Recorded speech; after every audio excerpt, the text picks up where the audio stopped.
There's something peculiar about the old Mitchell house that sits at the end of Maple Street. For years, locals have whispered about the strange occurrences that unfold behind its weathered walls, but no one truly knew the extent of what was happening until Sarah moved in. Sarah wasn't like the other tenants who'd come and gone. She was a skeptic, a rational mind who'd laugh at ghost stories and roll her eyes at tales of supernatural encounters.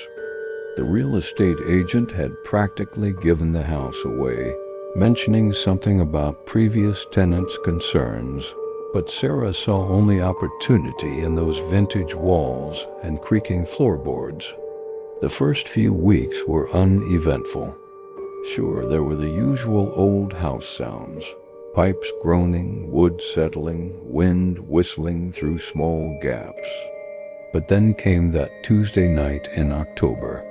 Sarah was washing dishes when she noticed her reflection in the kitchen window wasn't quite in sync. It moved a fraction of a second too late, and sometimes, just sometimes, it seemed to be looking right at her. Days turned into weeks, and the incidents grew more frequent. Objects would move when she wasn't looking. Her keys would vanish, only to reappear in places she'd already searched. The house seemed to have a pulse of its own, breathing in the dead of night. But the truly unsettling part? The house wasn't trying to scare Sarah away. No, it was trying to keep her there. Notes would appear in her own handwriting, messages she had no memory of writing. "Stay with us," they'd say. "You belong here." The more Sarah tried to leave, the more the house seemed to embrace her, wrapping her in its mysterious grip. Local historians eventually discovered that Sarah bore in striking resemblance to Margaret Mitchell, the original owner's daughter who'd vanished without a trace in 1892.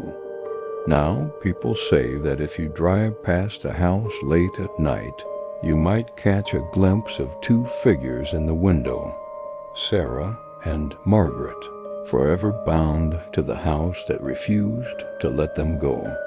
Some say they're still there, trapped between our world and whatever lies beyond, their reflections moving just a little too late in those age-darkened windows.